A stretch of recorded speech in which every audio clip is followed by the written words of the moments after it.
probably safer to live in Chernobyl than Des Moines, Iowa. That's what we figured out on this podcast. How big are these bedrooms? Cheers, brother. Cheers. A little cadence. Make sure this. Where'd you go to pick that up at? Hy-Vee. Hy-Vee, okay. Hy-Vee carries them now. Is that a local company? Cadence? Yeah. No. No. They're out of New York. New York. Yeah. Nice. Got to get that hydration in. Oh yeah, so we were talking about the SpaceX thing offline a little bit, and then I was about to say that most American, I saw this little tidbit, I think from the New York Times. Yeah. I feel like I'm short.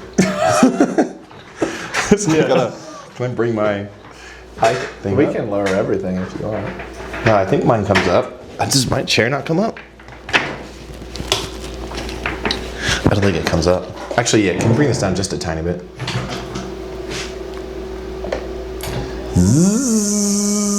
There we go. Does that get better? That's fine. That's perfect. Now I can see more of you. Yes.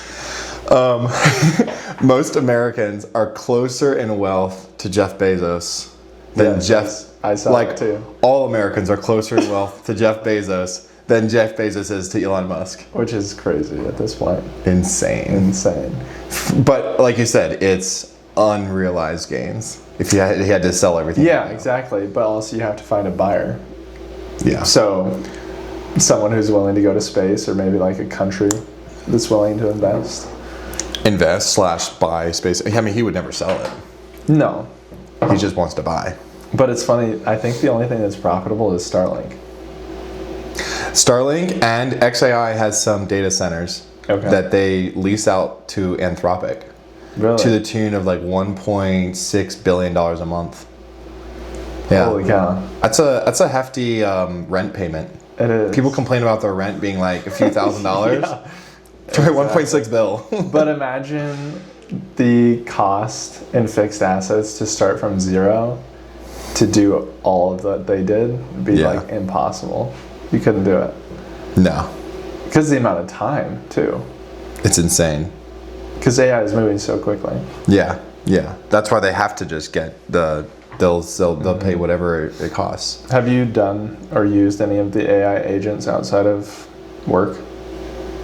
Outside of work? Oh, I mean, yeah, most of the AI I use is outside of work, I feel like. Or what do you say? Like, do you have Claude doing things for you? Oh, no. I have Copilot doing some stuff, but it's not technically sanctioned to do like real in-depth stuff in our network. I could, like, the most I've done is Power Automate. Okay. And so sometimes I ask, Chat or Claude. I use Perplexity a lot, actually. Okay. Like, what are you asking it to do? If you have a student email, you can get a full year of Perplexity Pro for free. Oh. Perplexity Pro. I'm asking it to do a lot of, of my own personal like email task. Like if it's not relevant, you can discard it. If I'm out of the office and someone sends me a Teams message, it just like automatically replies back with like, "Hey, I'm out." So this is someone doesn't see my out of office. Yeah. Because it won't send them a Teams message back. It'll just have the out of office thing. And so I wanted to do more stuff, but then I also don't want it to get like too what do you call it, like independent, where it just can like do everything for you. Yeah, I saw Visa is going to be adding it for transactions, and it eventually will be like your personal shopper. So you'll just be able to ask it like, "Hey, I'm going on a trip. I want wireless headphones under $100. Like, find a pair and buy it," and it will do it for you. I think I saw that as well. Yeah. Is that for just Chat or Claude or? I want to say it was with. I think it was with Anthropic, maybe. Okay. Yeah, and I think I saw MKBHD talking about that, and he's like, "Would you trust AI to buy you the right types of?" And then there was like some fine print of like, oh, like the default is that it'll like say, "Hey, we found these. Are you ready to buy?" It'll be a certain like dollar limit. I think it'll ask you initially, but then eventually over time, like it might just out of 100 transactions kind of know your pattern. I don't know. Yeah, I'd be a little. I have a pattern. I'd be a little weary of it. We all have a pattern of buying. That's true. Chat knows that I would just buy the cheapest thing that like gets my. Yeah. Well, I mean, look out for a deal if I have an AI agent scanning for deals all the time, like that would be amazing, and it knows the deals that I would take. I do that sometimes. Just ask chat like, yeah, this is what I want to buy. Who has it for the cheapest price online? And most of the time it's Amazon. Yeah. But I was just gonna say like, Amazon and Walmart already pretty much do that with their subscription services, right? They're like, hey, toilet paper or like your staple goods that you're gonna buy monthly or every couple weeks. Yeah. So, I don't know. I'm curious. I'd like to see what it could do for me.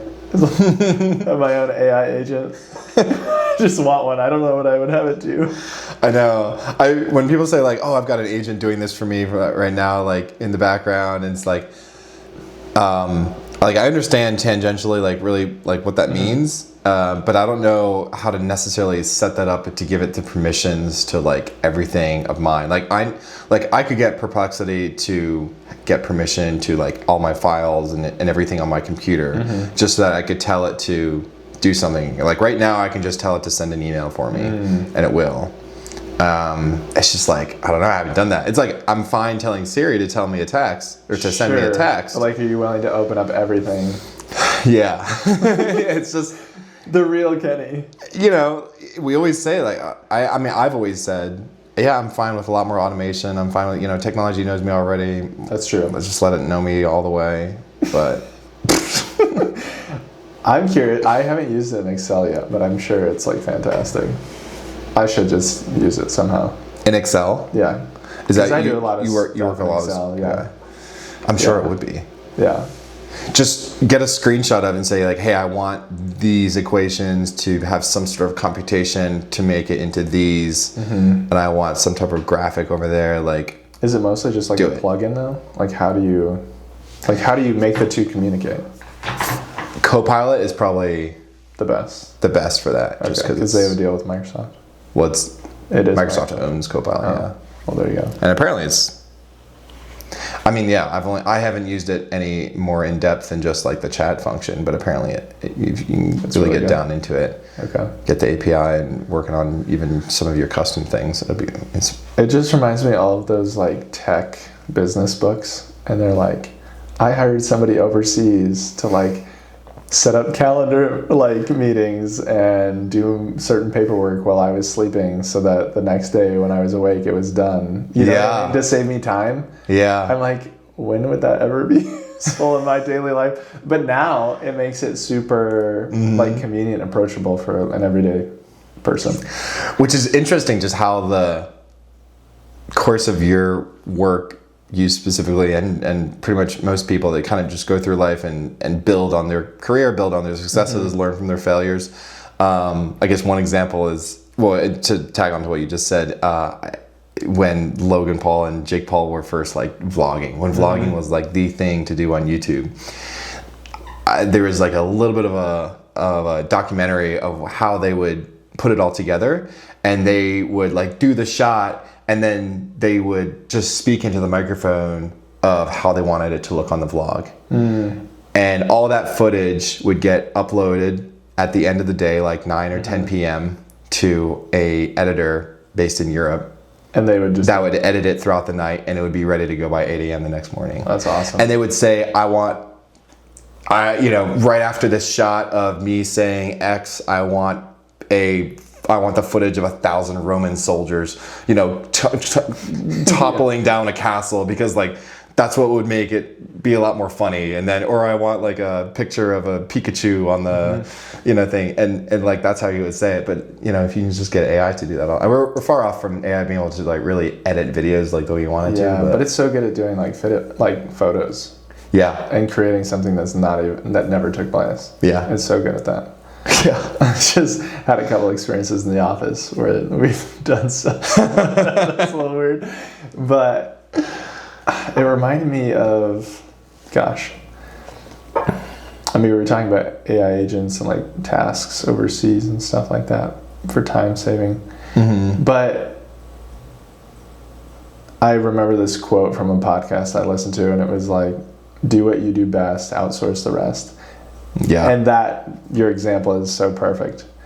Because they're the entertainers, they're the content creators, but they don't want to take the time to have to edit it because that is going to hinder them from being able to produce the content that they need to produce. Yeah. Do you think that would be hard for you to let go? If you did get to a point where you needed to let a lot of your menial tasks go? I don't think so because, like, for example, for my music, like, I want to focus on, like, singing well and making the vocals sound right. But, like, I don't really want to learn the videography because it's just not my area of expertise or what I'm interested in. So I'm, like, perfectly willing to, like, outsource that to, like, Dante or something like that. Yeah. You know? What about having an assistant that just takes all your calls, schedules all your things, like you never text anyone ever again? Like family members, or are you saying, like, I mean, even in that the office setting? Like even in office setting, pretend you don't have your actual office job. Yeah. I think I could get there. Yeah. I think I could get there. I think I'd get there too, but it would be weird for me. It would be.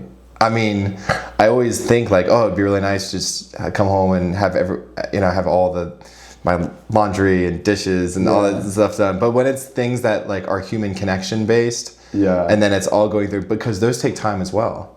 Yes. So if your most precious resource is time, then you want to get rid of all the things that are eating up your time.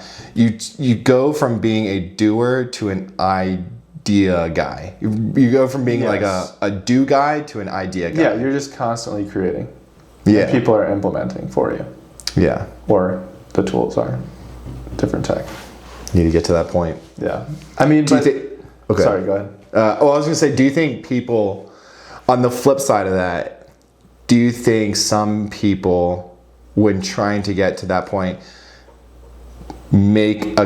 force a connection between busyness and success because it's easier to just be busy than to actually take steps that will lead to success? I think so, because people are fearful of like quiet. Do you know what I mean? Like if they're not busy, I was just being quiet. Yes. They have to answer questions about themselves and what they think and what they believe. You know, whereas I think people use work a lot of times as like an escape, which is kind of interesting. But I think you can get there.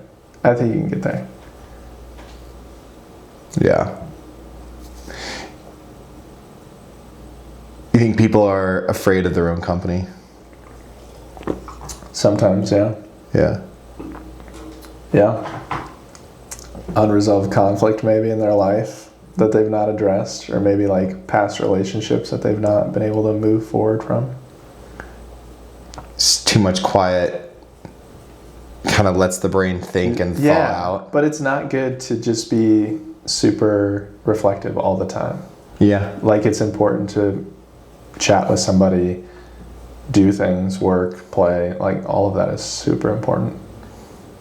Yeah, that's that book, Bad Therapy. I've not read it.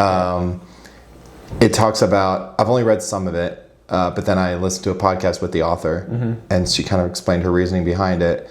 And the idea is basically that if you ruminate on past hurts, feelings, or things that you think aren't right with either yourself or the world around you that have hurt you, then it's only going to dig further into those feelings. Yeah. Because you'll spend so much time, like so much of your life reflecting on the past that you can't really be present now and in the future. Which is kind of interesting. Like I've always wondered, like, okay, once I'm gone and I have to like review my life, like this long like videotape, right? Yeah. If I were to do that, it would take, 80 years, 90 years, 100 years. Yeah. Just to review your whole life that you just experienced. And that's kind of just been like an interesting thought that I've had. It's like, imagine if you had to sit down and watch everything that you did your whole entire life until you died. Would you be comfortable with that? I know. That's kind of the question. Like, would you be comfortable? Like, would you be happy with the choices that you made? I don't know. It's interesting. Hindsight. It's 2020. It is. Should have hindsight. It is. But I will say, I think I've commented about this before. Like Run Club. Mm-hmm. Like while it's good for you mentally, I think there's people that like really should seek maybe like a therapist or like counseling or something like that instead of like self-medicating on it. Are there people that I think that's with anything. Running as a coping mechanism? Yeah. And it kind of goes back to that busyness, right? Mm-hmm. It's like something to occupy your time instead of just like addressing that issue, like maybe moving on. I mean, there's certainly that. There's so many puzzle pieces because we've talked about not ruminating too much, but also not being too busy. Right. Not just working too much, but also not falling into your addictions. Yes. Where's the nexus of where all these things... It's balance. It really is with anything. Mm-hmm. Balance, like with friends, family, work. All of them are hugely important. Mm-hmm. But you have to set your priorities. Yeah. How do you think you're doing with that? Setting my priorities? Yeah. What's some priorities you have? I think the past few years have been more work focused. And mostly that I think came from just focusing on like paying off my student loans. Like that was huge. And so there's different sacrifices that you have to kind of make for that to happen. Yeah. So, living at home, right? Like I haven't moved out yet. Yeah. And I think that would be super good for me like mentally. But like on the financial side, I wasn't there yet. Yeah. Right? So like now I think I've made progress there, and looking back, I'm so grateful. But like in the moment, it doesn't always feel that way. But I think that's the beauty, is that when you reflect and you can realize the reason, that which happened prior is revealed to you, I guess. Yeah. Then you can be like extremely and truly grateful of that blessing. Does that make sense? Yeah. But that doesn't always happen. You're like, okay, why? Okay, that just happened the way it happened, whatever. You can't understand. You can't comprehend why that thing happened or the reasons. And in those situations, what's the thing that kept you sane? Kept me sane? Yeah. Gosh. That's a good question. I think my hobbies. During the winter time, I like to read quite a bit. Podcasts are good. The Office. I think I've been way more intentional this year on making a point to be at things. Like if it was something out of like after work, even if I had to drive home and then drive back in 30 minutes each way, like just being there is what's important, regardless of like the gas money or the time. Yeah. Yeah. Yeah. It's interesting how little things that we notice can stack up in importance later on. Like I always think, gas money, or like I always think, I can't go out to eat because I went out to eat yesterday. And some people have those issues, and so like we say again, it's balance thing. Right. But whatever your idiosyncrasies are, there may be outside of the realm of what's true and what's realistic, and so maybe you should give yourself some slack on those. And things. Also, what really matters? Like, is $10 going to be a difference in the vast scheme of things versus like 2 hours with friends that like cultivated a friendship? Or maybe you said something or they said something to you that really affected you in a positive way. It's cheap therapy, $10. Yeah, that's true. $10, check please. Yeah. Yeah. Yeah, rarely have I ever been with friends and then at the end of it felt like, that was so tough. Not worth it. That was so not worth it because I spent this money. Maybe if it's just outrageously expensive or things like that. Or, you know, if I go to a concert and I'm done, I'm not thinking, oh man, I spent so much money on the concert. You always think that before because you see it moving out of your account. But, I mean, and like, you know, like I say again, you know, I say this, but then some people just have an issue spending too much money. So I'm not trying to say that everyone should just like go to every single concert or whatever. But I was just listening to someone else say this, and it's like, you should just need to be more frivolous about your spending every once in a while. Like, let's do some frivolous spending, and you know. I think that's true though. Like, you have to build in a little chaos. Otherwise, you're literally just paying for bills. True. You know. True. You're working for what? To be like 65 and have millions, but like no fun. That's when giving makes a lot of difference too. Yeah. Giving accesses a part of your brain that nothing else does. Yeah. And it doesn't just have to be money. Like, it can be time. Yeah. As well. It can be just your conversation, your advice, but giving in a way that is sacrificial specifically. Yeah. Because you can't just give leftovers. That doesn't hurt. That doesn't require anything of you. Correct. It's giving had an impact on your life? Giving, I think so. I definitely, you know, should tithe more than I have in the past. But like, part of that also in my head was, you know, I'm focusing on my loans right now. Yeah. You know? But getting to that place feels good. And being able to do that. And being able to like increase it as well. You know, it's positive because I'm getting so much more out of it than just a monetary like tithe back to the church, right? You know, permeates everything in my life, how I see the world.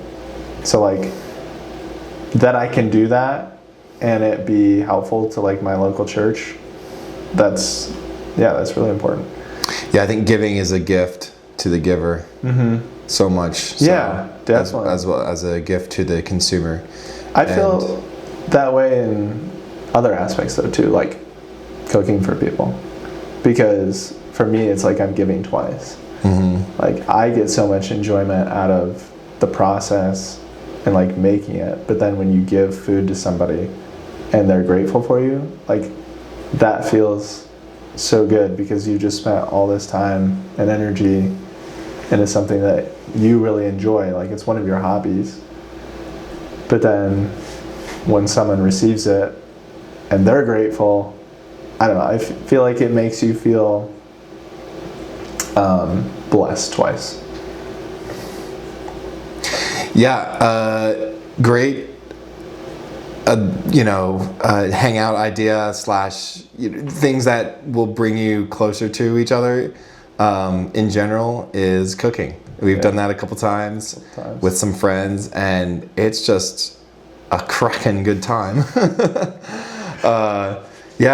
Just get around the kitchen and cook up something, and then you learn a little bit about each other, and mind over matter, like when your hands are moving, when your feet are moving, your brain's moving, so you just get into some good, interesting conversations. Yeah. Maybe the wine is moving as well. We don't know. Some great wine. Some great wine. But that is a good way to spend your time because it's less consumerism. It's more creativity-ism. So yeah. And then we just all have the touch of the ism. Creativity, definitely.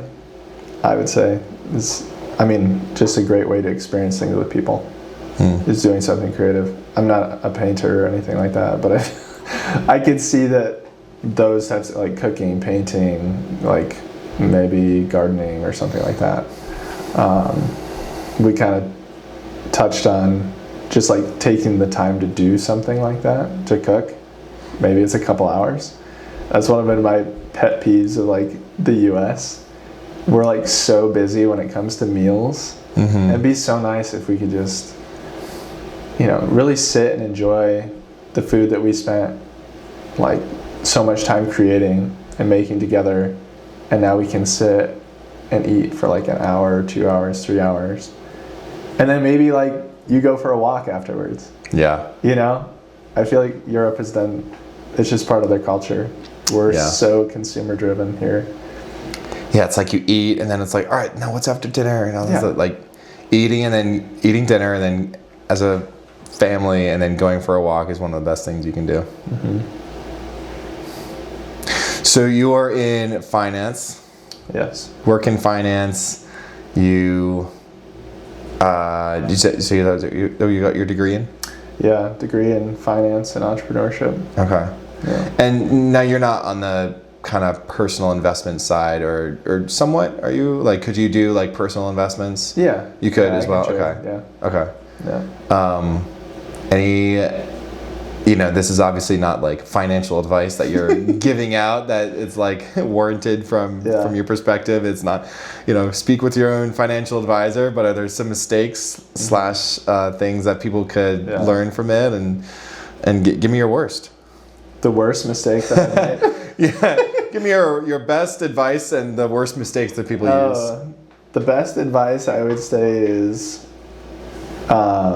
assign your dollars. That's the biggest financial planning, budgeting advice I can give. Open an up account and be very specific. Okay, when a paycheck comes in, I've got this account as an emergency fund, this account for my retirement, this account for maybe like a home, wedding situation, and then a long-term investment account. And then when your paycheck comes in, just assign your dollars to each of those accounts. Because when something happens or when you're ready to buy a house, you don't have to wonder can I afford this? You can see very clearly the money that you have available to you, and maybe you sprain your ankle and you have a huge deductible to pay, right? Mm-hmm. You just go to your emergency fund account, you can see the money that's there, you've assigned those dollars. You don't have to worry. And I think that this kind of falls into money for frivolous things too, right? You don't have to wonder, oh, can I afford this? Because you've been assigning dollars to the accounts that you should be. So there's peace of mind that comes with that, I think,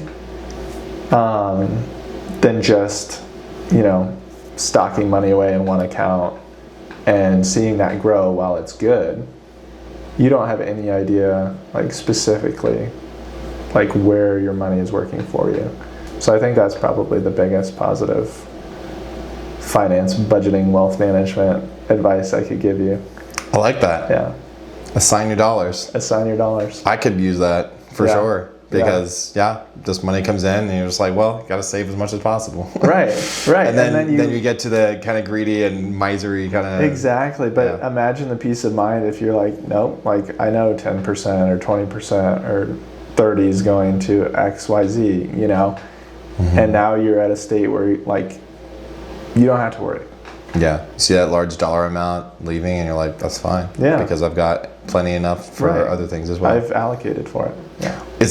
What's the biggest or maybe one common misconception that people have about investing? About investing? Bitcoin. Yeah. People are obsessed with Bitcoin. Yeah. Or just crypto in general. In general. Yeah. Are you bullish or bearish on crypto? I'm bearish. Really? Yeah. I'm just wary of cryptocurrency in general because a lot of people like it on maybe the conservative side because there's less government control. But one of the key aspects of a currency is that it's stable. And Bitcoin has been very volatile over the years.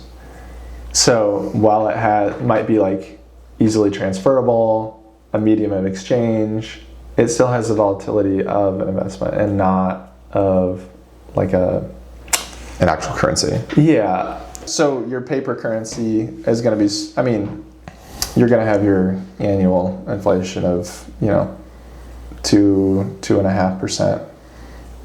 And that's good. You want a little bit of inflation just to keep things moving. Because otherwise you're just going to have, I don't know if it's stagflation, but you're going to have a situation where the economy isn't growing at all. If there's no inflation, does that mean the economy isn't growing? It's just I'm not going to be able to digest everything down, but you need a little bit just to keep the economy moving, because you're always going to be losing money as well, like just physically. Like there's going to be just money lost. I think we talked about that one time. Like, weren't we talking about Venmo accounts or like gift cards? Yeah. Yeah, and like all this money that's just been sitting, like $2 here. How many millions of dollars of gift cards have just been lost in the wind? And it's just a free money for so companies. Going back to Bitcoin or cryptocurrencies in general, I think that's the biggest misconception. Is like it's not really a true currency. No, it still has volatility. Yeah. Well, do you see yourself becoming as far as finance goes? I was listening to this thing about bulls just beef in general. Bulls. I'm very bullish on bulls.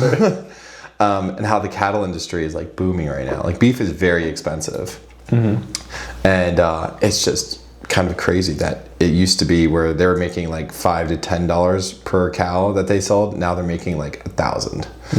And these cows are going for crazy amounts of money. And so it's great for the farmers, but it's huge up and down. It's like the commodities move are very volatile.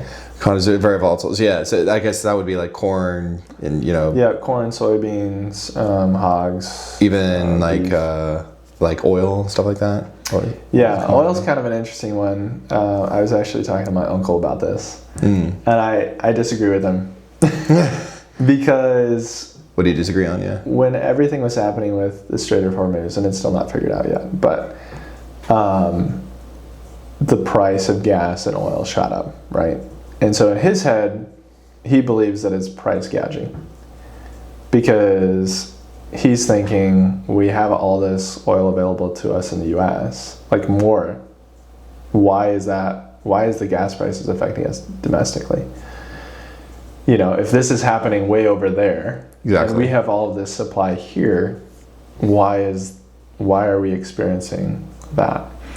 And there's kind of 2 or 3 things at play. So, Strait of Hormuz, 20% of the global oil supply goes through the strait. Okay, 1/5. It's a massive chunk. That's huge, right? The other thing that's going on as well is it takes a long time to have an oil field or like fracking and turn that into an operational well where you're pumping crude, right? So yes, this is happening over there, but also there's a delay. We have the supply, yes, but in the short term, you have all of the demand that's chasing a limited supply. So naturally, the price is going to be pushed higher. Okay? Long term, if more of these wells come online, yes, the price should come down, regardless of what's happening over there. But because it's a global economy of oil, we're not the only ones that are supplying or buying. It's going to affect us in the short term. Right. And it's one of those things where, where every commodity is like this, where it can't go below a certain number because otherwise the producers will stop making money. And then, And then you really don't want that because then a ton of them will go out of business and then the price will skyrocket.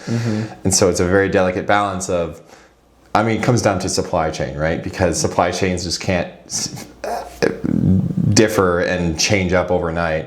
When the Strait of Hormuz initially closed, people were thinking, well, maybe it's going to open up in a couple weeks. I'm not going to put millions and millions of dollars into starting up these rigs that are around us for 3 months' time. The oil is flowing again from the strait, and then we're not making the money that we thought we'd be making. Not to mention the regulations. I can't imagine these industries that are hugely affected by the politics of whoever's in office or whoever's the controlling party in Congress. right? 'Cause Yeah. somebody could come in, this November or, in 2 years and have a totally different perspective. And you put millions and millions of dollars in an oil well that's going live in 3, and all of a sudden your project shut down. Wow. So it's just a volatile industry. What are some IPOs I should be looking out for? Oh, goodness. And how many of them are atomic energy based, nuclear energy based? I have no idea. I don't have any idea. That was so niche. We were talking about energy, so I wanted to ask if you had any thoughts about nuclear energy. And then I was thinking, I definitely do. I think there's huge potential there, just because the efficiencies surrounding other energy sources are just they're just not worthwhile. Like solar, wind, the government loves to put these credits and subsidies towards these projects, but you have the government doesn't love to do it. It's lobbying firms that go in and lobby to say, oh, this is going to really crack down on all the deforestation is happening with all these oil fields. And it's like, but there was very clean ways to do it. There's ways that you could, and they've done this in Canada. Very cheaply too. Very cheaply as well. Like as far as oil goes, like I understand if you don't do it right, like you can completely like mess up a landscape. Oh, but there's technology where you can go down in one area and then get all the oil. Say there's a huge forest here with birds and wolves and all the nature and the ecosystem. You can get all the oil out from here, and it's and I don't understand the science behind it. Otherwise, I'd probably be a very rich man. But you can do that, and they've done it in Canada, and especially in Alberta, which is why and there's now cracking down with a ton of regulation on it, and so that's one of the reasons I think Alberta wants to secede from Canada. But it is possible, and it's all just green energy, big green energy that got their boost from Al Gore way back in the day from an inconvenient truth, and now they're realized that they put all their chips in a basket that had holes in it, and I don't know. So I'm very bullish on nuclear energy as well. I think. I agree. Have you been to maybe you haven't, but Oak Ridge, Tennessee? That's like one of the places that they worked on the atomic bomb, and so they're big on nuclear energy there as well as like one of the first nuclear plants in the U.S. And so I was able to take a tour of that, and I was like, wow, there's some really smart people that figured all this out. Definitely, but you can see there's so many people that wouldn't want that to happen as well. Yeah. Any disruption in a $1 trillion market? Yeah. Energy sector? I mean, I'm actually looking forward to OPEC being disbanded. You think it will? I think so. I think the UAE wants it.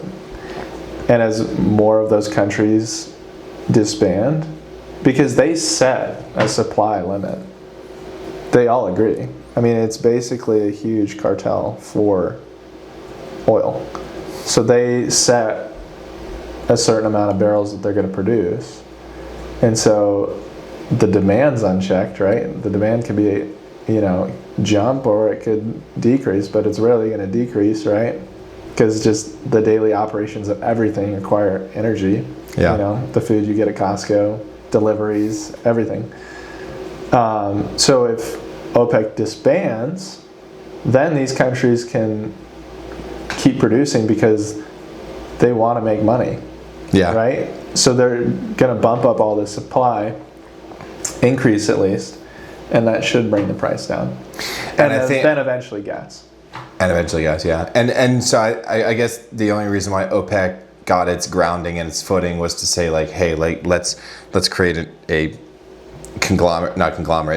organization that can regulate the amount of supply so that it doesn't go too much, so that the price drops and all these businesses go out of business. But I don't think that's a good reason to have that much tight control that they have on it right now. It basically guarantees them a price floor. Yeah. Wow. Yeah. But unfortunately I don't know any nuclear fusion. I do think that fission. Fission. Well, I guess. I think it's is it both. fission and then fusion? Fission is splitting. Yeah, I think the fission is the splitting part, and then fusion is when you actually get the chain reaction that keeps going, that it keeps going, because they were always able to get fission, which is the breaking apart of the uranium 238 or 235, or I forget which isotope. But then the fusion is to keep it going by itself, and then it's just like it's got a half-life of like forever. Yeah, that's why like, you know, for the spent rods you have to put them down deep, but still a lot. I mean, can you imagine if you had like you know, a small one in like a car, or that'd be insane. It would be amazing. It'd be amazing. You'd literally never have to go to the gas station. No. And like you're the actual engine, I don't know how the engine would work, but like the metal would just rust before the car would break down. Yeah. You're right. The paint would start to scrape. You'd be like, oh, is that car like 30 years old? Is, you know, but it's, you never have to get like an oil change. Like, or I guess you maybe still have to have oil or whatever, but in different things. But you would never. It's not. It wouldn't be a regular, you know, combustion engine with the spokes and. No. That reminded me of something else, though. I was thinking spark plugs, not spark plugs, but what is it? Cylinders. Yeah. Yeah. Cars. I know they're trying to do. My biggest pet peeve with that, though, is they never look at the end use case and say which is the best energy source to use for this application. They're just obsessed with one thing. They're just like, oh, we gotta go electric. And it's like, well, maybe electric in this case isn't the best. Maybe we have to use gas. Or like, yes, we can use electric for that. Like, that makes sense. Like, it doesn't seem like they do that. Yeah. I don't know if it's the engineers, or maybe it's just where like the subsidies are going, because they want research at like the university level, and also at like big companies like Ford, you know, like they want them to look there. I don't know. Yeah, I feel like it would make sense. I don't know if this is, but it's like, because if you have a bunch of what's it called, solar panels covering a bunch of land, like that's just ugly. No one wants that. But what if you had just a vast array of solar panels coming out from a ship? Right. Yeah. Because nobody cares about that. It's just going over the ocean, and it's not just like staying in one place. It's moving with the ship. So you could just have all this like solar energy to power a boat. But I don't know if that would be enough energy for a big tanker. Yeah, to carry the oil. I know. Like literally, you have like an oil tanker being being run by electric motors. Yeah. Maybe a little bit of an oxymoron, but you know. I knew what I was going to say, though. I think the terminology has to change around nuclear, and because people instantly think of nuclear weapons, and I think that needs to change. Yeah, because we instantly think of like this atrocity. Yeah, and so I don't know if it's like we need to label it differently, or there needs to be a campaign to brand it differently. Because I think for a lot of people, they just hear nuclear and it freaks them out because of Chernobyl, the nuclear family. The meltdowns that have happened. Fukushima. But it's crazy because like Nagasaki, Hiroshima, they're all bustling, thriving cities to this day. Obviously, sorry, and those weren't meltdowns; those were like bombs were dropped. Right. But even Fukushima is kind of okay; it's recoverable, and like there are plenty of birds and animals going throughout Chernobyl. It's just, and you can take tours in Chernobyl to this day. Like it's not like a wasteland. It's like, you know, there's probably like maybe a little bit of risk, but A little radioactivity going on there. we have really bad water in Iowa. It's probably like That's true. Do you want to we're probably just as much at risk of getting cancer here as you are getting Probably radiation higher. poisoning. Yeah, probably higher. higher. Probably higher. It's probably safer to live in Chernobyl than Yeah. Des Moines, Just- Iowa. That's what we yeah. figured out on this podcast. Yes. Hey man, I appreciate it. You bet. Thanks so much for having me being on. Absolutely. Perhaps a new name for this podcast. Instead of Need I Say More, we might be leaning towards Surprisingly Candid. Surprisingly candid. Let me know what your thoughts. Yes. If you made it to the end. Maybe I'll put this at the beginning. I'll put this at the beginning. You should. Surprisingly Candid. What do we Surprisingly think Candid. about that Yeah. name? Or maybe like Surprising Candor. But candor is maybe, I don't know. Like and subscribe. Smash that like button. Hit that subscribe. Tap that bell for notifications. Always Yes. uploads happen every single week when they do happen. Hopefully every single week. I don't know. I'll have to ask my assistant about that. Reminds me of the exile sign. It's like locally world famous or world famous locally.